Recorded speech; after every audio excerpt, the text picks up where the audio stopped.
सरकारी कर्मचारियों के पेंशन मामलों को निपटान करने के संबंध में कंट्रोलर जनरल ऑफ अकाउंट्स ने सभी संबंधित अधिकारियों को जारी किया महत्वपूर्ण आदेश और सिस्टम में किए जरूरी बदलाव। नमस्कार दोस्तों, स्वागत है आप सभी का फिर से आपके अपने YouTube channel government employ news में।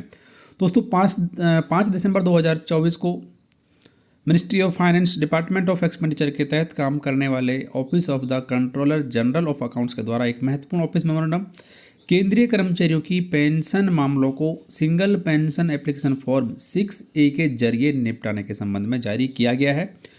आपकी जानकारी के लिए बता दें कि पेंशन एवं पेंशनभोगी कल्याण विभाग के द्वारा एक आदेश जारी किया था 15 अक्टूबर 2024 को, और इस आदेश में कहा था कि 16 नवंबर 2024 से केंद्र सरकार के सभी कर्मचारियों के पेंशन मामलों को सिंगल पेंशन फॉर्म 6A के माध्यम से निपटान किया जाएगा। तो इसके लिए सिस्टम में ज़रूरी बदलाव अब कर दिए गए हैं, और जो PFMS मॉड्यूल है, PFMS का जो पेंशन मॉड्यूल है उसमें भी ज़रूरी बदलाव कर दिए गए हैं।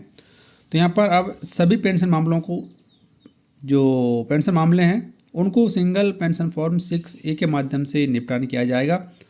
तो इसका जो डिटेल्स है वो इस प्रकार दिया गया है कि E signed form 6A the E-signed Form 6A by government employee after counter signature from HOO will be forwarded to PAO and shall be available in pensioners bank detail page.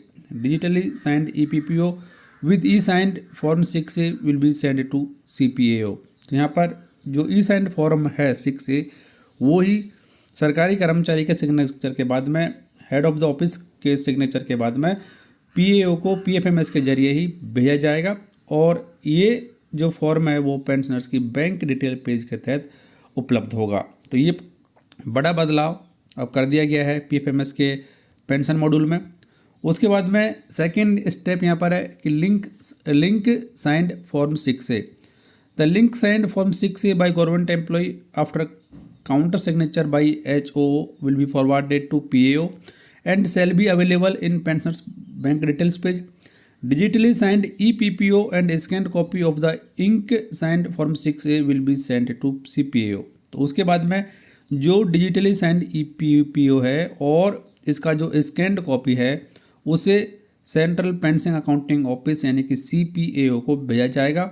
और उसके बाद में जो नेक्स्ट स्टेप यहाँ पर है कि bank undertaking, the ink signed bank undertaking forwarded through HOO will be available in pensioners bank details page. Digitally signed EPPO and scanned copy of the ink signed bank undertaking will be sent to CPO. तो उसके बाद में जो signed copy है bank details की उसे scan करके उसे भी EPPO के साथ में CPAO को भेजा जाएगा। तो यहाँ पर ये भी कहा गया है कि all PO users shall verify these forms to ensure compliance to our points prior to submission of case to the CPAO। तो अब यहाँ पर जो भी संबंधित अधिकारी हैं उनको दिशा निर्देश दिए गए कि इसकी जांच पड़ताल की जाए, और इसका फ़ायदा ये होगा कि सरकारी कर्मचारी को जहाँ पर 9 से 10 फॉर्म भरने होते थे वो सारा काम अब सिंगल एक पेंशन फॉर्म 6A में हो जाएगा, और कर्मचारी का समय बचेगा और समय पर उसे पेंशन का भुगतान भी कर दिया जाएगा। तो ये बड़ा बदलाव अब CGA के द्वारा भी लागू कर दिया गया है पेंशन मामलों को समय पर निपटान किए जाने को लेकर। तो महत्वपूर्ण बदलाव सभी सरकारी कर्मचारियों के लिए। फिलहाल इस वीडियो में इतना ही। आदेश की कॉपी हमारी वेबसाइट, हमारे व्हाट्सएप चैनल और टेलीग्राम चैनल से प्राप्त की जा सकती है, जिनका लिंक भी इस वीडियो के डिस्क्रिप्शन में दिया गया है।